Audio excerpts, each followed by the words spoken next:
Dans la première leçon, nous avons étudié les dilemmes de l'Église contemporaine, c'est-à-dire le moment actuel.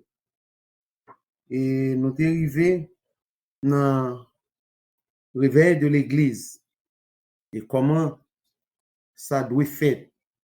Nous devons faire connaître que le réveil de l'Église implique le renouvellement de la vie spirituelle des membres aussi bien que la conversion des pécheurs.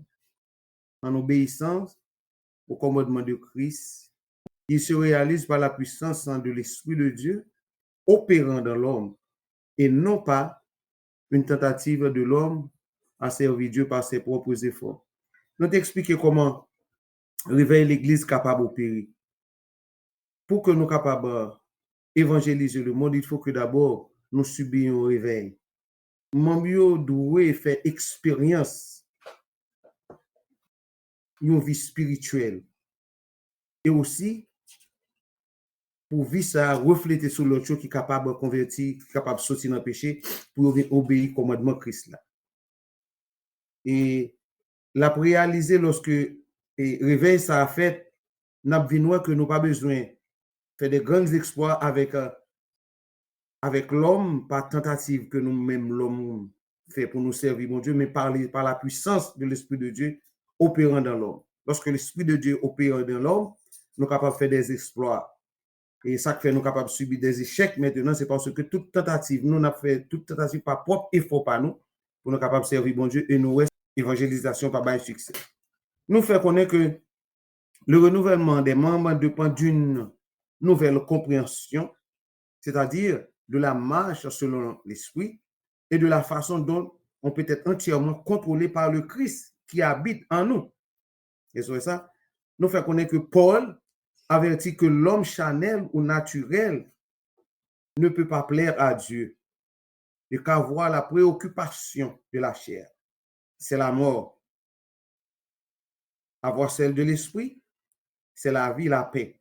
D'après Romains chapitre 8, le verset 6. L'homme est incapable de vaincre sa nature pécheresse. Par conséquent, il marche dans la défaite et l'Église vit dans une ambiance de désespoir, désespérée face à la corruption de la société. L'Église sera restaurée quand ses membres auront découvert la plénitude de l'Esprit Saint, c'est-à-dire Christ en nous, et la puissance spirituelle dont il les investira. Les chrétiens doivent apprendre à s'approprier la puissance du Saint-Esprit par la foi. Membres de l'Église doivent faire expérience, doivent connaître, ça veut dire marcher selon l'Esprit, ou bien entièrement contrôlé par Christ qui habitait dans moi-même ensemble avec eux. Il explique que Paul avertit que, d'après Romains chapitre 8, verset 6, Paul fait connaître que l'homme charnel, l'homme naturel, pas qu'à faire bon Dieu plaisir. Parce que depuis ces bagages charnel ou à faire, c'est la mort la produit. Mais il fait connaître que l'homme qui marche selon l'esprit, ça qui produit la caille, c'est la vie, la paix. D'après Romains 8, 6. C'est-à-dire, moi-même, moi, pas qu'à contrôler, à force pas, moi, pas qu'à contrôler le péché qui la caille, moi. Par conséquent, si je cherche à contrôler le péché, la caille, moi, pas force pas, moi, je cherche faire bon Dieu plaisir, servir bon Dieu par force pas moi, prêcher l'évangile par force pas moi. Par conséquent, ce qui s'est privé, n'a marché dans les fêtes, l'église a vécu dans une ambiance désespoir, n'a désespéré face à la corruption qui est dans la société. Et sur ça, il s'est fait plusieurs églises et tomber dans la corruption société. Seulement, l'église capable de restaurer quand même l'église capable de redécouvrir. Ça veut dire ça nous perdu à la plénitude de l'Esprit Saint, c'est-à-dire Christ. Et nous pouvons reconnaître Christ habitant dans nous et puissance spirituelle, il investit dans nous. Chrétiens capables d'apprendre maintenant à approprier de la puissance du Saint. C'est-à-dire, n'a qu'à marcher avec mon Dieu, c'est ça, nous capables, ouais, ce que c'est la puissance du Saint-Esprit par la foi. C'est les chrétiens, ils mettent confiance, ils marchent selon l'esprit et après la puissance de la foi. Tout le temps, nous pouvons faire ça, nous ne pouvons pas comprendre la plénitude de l'esprit. Nous ne sommes pas capables de travailler pour bon Dieu, nous ne pouvons pas avoir succès. C'est des fêtes seulement. Même si vous prêchez bien, ou on sait bien, ou évangélisez bien, mais membre pas accepter Christ comme sauveur personnel pour ça parce que c'est avec force pas que on va faire. Est-ce ça? Now, maintenant, nous continuons. Condition d'une vie spirituelle, de la mort à la vie. Maintenant, nous allons faire sentir expérience un monde qui t'a aimé transmettre parole bon Dieu avec un autre. Qui expérience tu dois faire, qui ça doit comprendre, qui condition vie spirituelle li, qui condition vie spirituelle, c'est ça. Et partie ça par l'expliquer nous dans Éphésiens 2 verset 1er.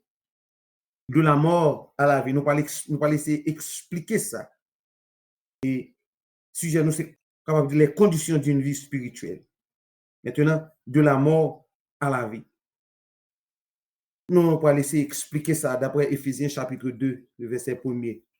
Le Nouveau Testament ne limite pas la vie aux événements journaliers de l'existence physique.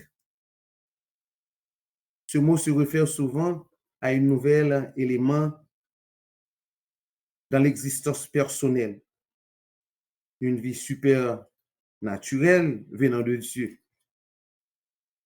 Puisque ce nouvel élément dans la vie est un don spécial de Dieu, les chrétiens pensent qu'il s'agit d'une vie spirituelle supérieure qui se distingue de la vie naturelle ou physique. Jésus parle de lui-même comme la vie. Jean chapitre 14, le verset 6. Pour mettre en relief la nouvelle relation avec le Père. Jésus parle de lui-même comme la vie. Après Jean 14, le verset 6, pour mettre en relief la nouvelle relation avec le Père qui devient possible par lui. La nouvelle vie en Christ a une dimension naturelle, celle de la présence de Dieu et de la communion avec lui. On essaie de comprendre bien aimé. Pour ne pas faire erreur, ça, pour nous connaître que lorsque on a parlé de la mort à la vie, c'est quoi ça? Ça explique-nous. Plusieurs n'ont nous limité la vie de Christ. Nous limiter seulement à l'existence physique, malgré c'est une vie surnaturelle venant de Dieu. Nous voyons que c'est une vie aussi surnaturelle. C'est un don spécial que bon Dieu bat nous. Mais chrétiens pensent souvent que c'est une vie spirituelle supérieure. Les distinguer de la vie naturelle, c'est-à-dire de vie ou physique que nous vivons qu'on est là. Nous avons vu ça, Jean 14, verset 6, c'est expliqué nous. Vu ça, lorsque Jésus a parlé de lui-même comme la vie. Jésus est la vie, d'après Jean 14, verset 6. Vu ça, les types avaient une relation, une nouvelle relation avec papa, les Jésus qui a parlé comme ça. Il fait ressentir ou maintenant une relation avec papa qui vient possible. Et nouvelle vie en Christ, nous dit c'est une dimension naturelle liée. Naturelle. C'est présence au bon Dieu, c'est communion avec bon Dieu. Et nous voyons que le terme vie est un mot rempli d'émotions qui souvent mis en contraste dans les Écritures avec le terme mort. Nous sommes capables de comprendre ça. L'existence du péché est décrite comme mort par les offenses et les péchés, d'après Éphésiens chapitre 2, le verset 1er. Bien qu'il ait la vie physique, son existence est si aride et dépourvue de réalité qu'il est décrit comme étant mort dans ses fautes et ses péchés.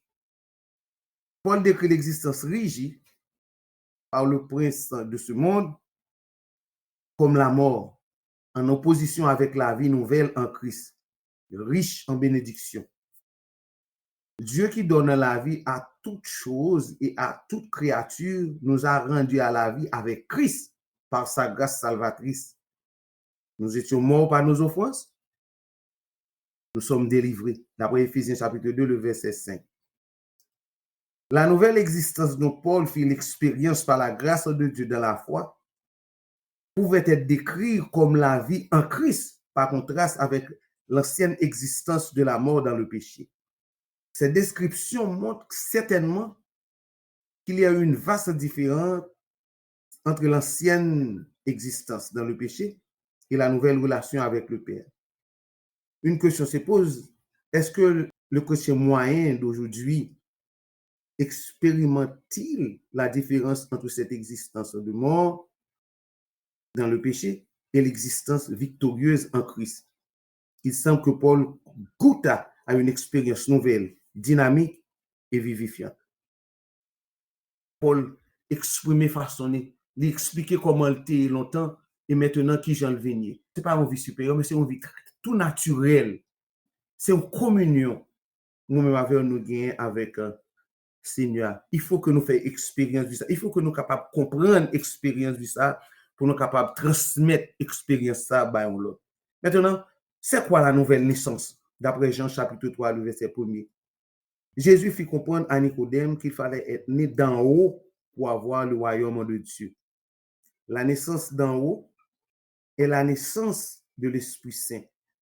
Jean 3, le verset 6. La naissance d'eau et d'esprit est la condition pour entrer dans le royaume de Dieu. Verset 5. Même si né d'eau signifie le baptême, l'accent est mis sur l'expérience de la purification par la repentance symbolisée dans le baptême. Né d'esprit. C'est faire l'expérience de la purification du péché et de l'entrée dans la vie du royaume de Dieu. Le royaume de Dieu est présent en la personne de l'Esprit qui demeure dans le croyant et qui triomphe des puissances du mal de ce monde, qui contrôle l'homme terrestre, est né de l'Esprit et entrer dans le royaume de Dieu signifie une nouvelle vie de victoire sur la puissance du péché et sur le monde. Cette nouvelle vie est rendue possible pour le croyant par la puissance de l'Esprit demeurant en lui. Être né d'eau et d'esprit ou bien faire l'expérience du renouveau du vin sont des fortes expressions qui parlent de la victoire présente pour le chrétien. Et la question se pose, est-ce que le chrétien moyen fait-il expérience de la vie victorieuse? Ces espoirs de la nouvelle naissance restent-ils non réalisés? Nous voyons que faillite chrétien, c'est parce qu'il n'a pas fait expérience la naissance d'en haut.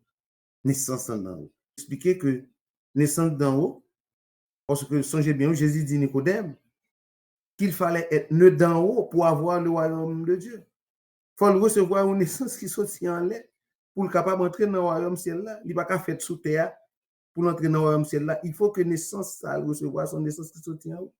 La naissance d'en haut, c'est la naissance de l'Esprit Saint. C'est-à-dire, il faut que cet esprit habite en haut pour faire venir tourner petit bon Dieu, d'après verset 6, pour capable hériter le royaume ciel-là. C'est sa naissance d'en haut. Et nous voyons que la naissance d'eau, que Jésus-Christ parlait aussi, et d'esprit, c'est condition pour entrer dans le royaume Christ là. Verset 5 l'a expliqué. Même si naissance ça signifie baptiser, mais accent pas mettre sous baptême en plongeau à nous.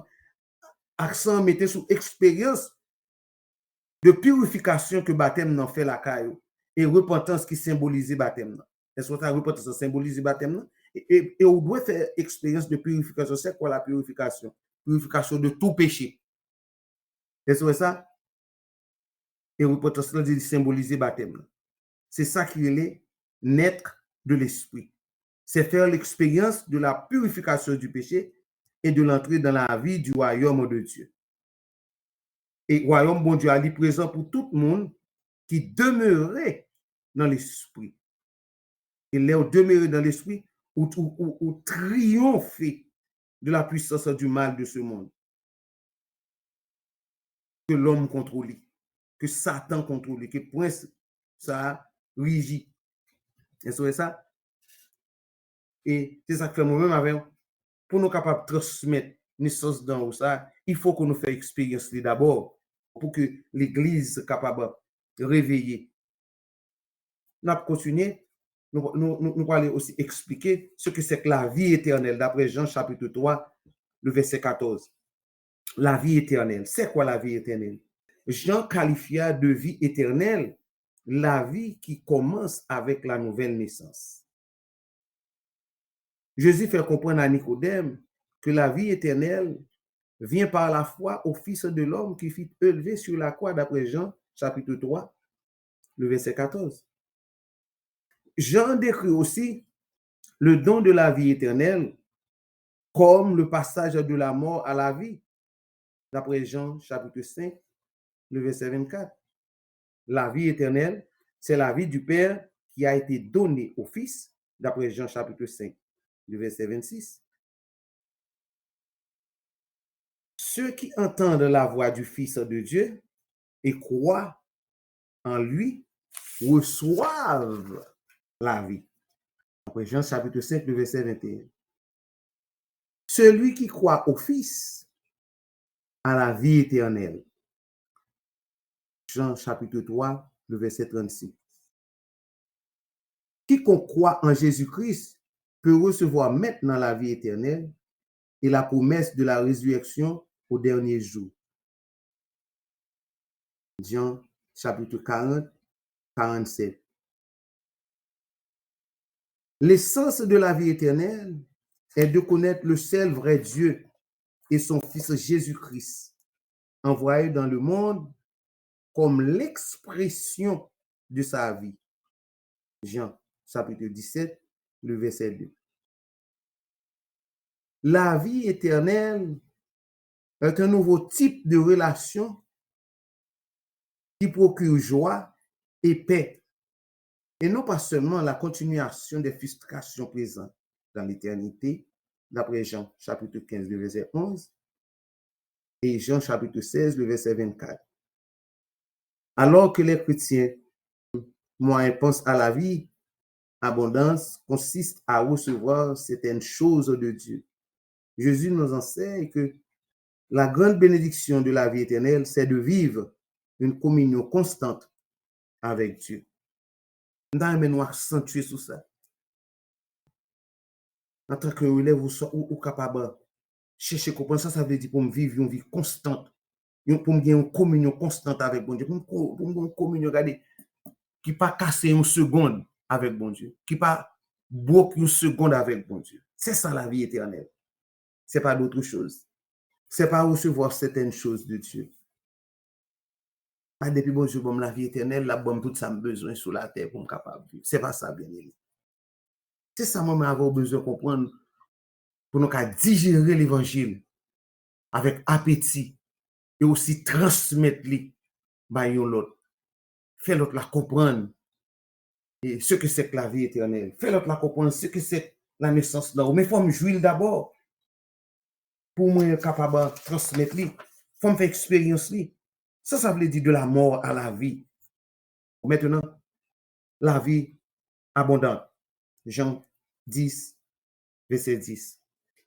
C'est quoi la vie abondante? Jean avertit ses disciples que d'autres types de vie leur seraient proposés, mais que seul le vrai berger qui a donné sa vie pour ses brebis pourrait leur donner une vie riche et abondante. Il vient afin que les siens puissent jouir de la vie d'en haut, satisfaisante et abondante. Les faux bergers appellent les brebis du troupeau et ne les conduisent pas dans des pâturages riches et nourrissants, mais au contraire, les volent et les anéantissent. La vie que Jésus offre est abondante et complète, mais la vie que les autres offrent conduit à la mort. La vie que Jésus offrit, c'est une vie qui complète, c'est une vie qui chargée des choses que moi-même n'avais pas espéré. Depuis ou pas la vie que Jésus offrit dans mon nom, ou bien l'autre la vie, l'autre monde qui offre la vie, tout conduit à la mort. Et Jésus t'a averti disciples que gain d'autres types de vie que le monde a proposé nous. Mais il fait nous connaître aussi seulement le vrai berger qui baille vie capable de nous la vie. Vie abondante là. Vie d'en haut, vie satisfaisante là, vie abondante là. Que faut berger ou pas qu'à offrir. Maintenant, la question se pose, est-ce que moi-même avec vous, nous faisons expérience vie ça que Jésus offrit, vie abondante ça que Jésus offrit, d'après Jean 10. Après continuer, l'eau vive, d'après Jean 4, verset 14, d'après Jean 7, verset 37. La nouvelle existence offerte par Christ est décrite à la femme samaritaine comme l'eau qui étanche la soif pour toujours. La vie éternelle en Christ est une source d'eau jaillissant continuellement dans une personne. Jésus employa également la métaphore de l'eau dans Jean 7, 37 à 38. Il expliqua que quiconque met sa confiance en lui, des fleuves d'eau vive jaillirait continuellement dans son être intérieur. Au verset 39, Jésus dit cela de l'esprit qui devait continuellement renouveler la vie du chrétien. Un chrétien fait l'expérience du découragement et de la défaite s'il n'apprend pas à vivre des sources de fleuves d'eau vive, l'Esprit Saint qui habite le croyant. On va essayer d'expliquer ça bien. Lorsque Jésus a parlé de l'eau vive, il explique lui, au verset 39, Jésus dit ça à cause de l'Esprit Saint qui continuellement a pour renouveler la vie que Jésus-Christ bat moi-même avocat. Parce que pas oublier, on a découragé et on a subi des défaites. Si nous pas apprendre à vivre des ressources des fleuves d'eau vive, c'est-à-dire si l'Esprit Saint qui habite dans nous pas faire confiance pour renouveler force nous leur décourager. Est-ce que ça? C'est ça l'eau vive, son bagage qui cap là continuellement. C'est même avec son étude, chaque côté passé là pour rappeler tout ça pour faire. Parce que vous avez une défaite, vous avez un découragement, vous avez un monde qui pousse au bas, vous avez un monde qui pousse à gauche, pousse à droite, mais pas oublier, l'esprit bon Dieu l'avait. Pour capable prêcher l'évangile, ou évangéliser pour pas jamais faire. Et puis, on décourage encore, et cet esprit de non, ou fait effet. Parce que cet esprit habite dans vous, il a continuellement à renouveler la vie. C'est comme si on dit chaque matin, bon Dieu renouveler bonté l'envers nous. Ça, c'est ça, l'eau vive. C'est ça qui signifie. Il faut que moi, mon avocat, comprenne bagage ça. Il faut que nous fassions expérience. C'est step by step, bien aimé. Vous passez de la mort à la vie. Vous faites expérience la naissance d'en haut. Vous faites expérience la vie éternelle. Vous vivez une vie abondante. Vous faites expérience l'eau vive. Et maintenant, on essaie de comprendre le pain de vie. D'après Jean chapitre 6, verset 27, 51, 53. Au verset 27, Jésus enseignait au peuple une façon de vivre meilleure que celle qu'il avait choisie, le labeur et les défaites. La vie éternelle était à leur disposition par le Fils qui leur offrait sa vie comme pain qui nourrit plutôt que de languir dans la lutte stérile pour le survie au désert. Le chrétien doit s'approprier par la foi afin que sa vie soit complète et enrichissante. On va essayer d'expliquer ça. Jean chapitre 6, 27, 51, 53. Le plus souvent, nous choisissons façon pour nous vivre. C'est ça que nous avons regardé de nos jours, chrétiens choisissent façon pour vivre. Et bon Dieu dispose petit lia, qu'il était offert comme sacrifice, comme pain de vie. C'est ça nous fait. Nous choisissons une vie stérile. Nous choisissons une vie de chagrin. Nous toujours sentons absence, nous toujours besoin de bagaille. Et mais Jésus l'a disposé pour moi-même avec vous. Et ça fait, nous fait connaître que chrétien, il doit choisir pour vivre par la foi dans Jésus, afin que ville capable complète et enrichisse. Il y a des gens qui toujours senti un vide dans la ville. il toujours senti le besoin de bagaille. Mais là, on vient de Jésus. Qui sont besoin à part de Jésus? Puisque Jésus est capable de boire tout son besoin. C'est ça le pain de vie. Le pain de vie, et c'est une nourriture que vous prenez et puis qui satisfait. Pour qui ça l'homme a gommé? L'homme a gommé pour un pain. On pain au besoin, pain quotidien chaque jour. Et c'est pain quotidien ça qui fait nous prendre des décisions qui pas fait bon Dieu plaisir. Mais si nous choisissons Christ comme pain de vie, la vie nous a complète. L'homme toujours, même si l'homme n'est riche, il est comme bagaille. Mais l'homme Jésus au complet.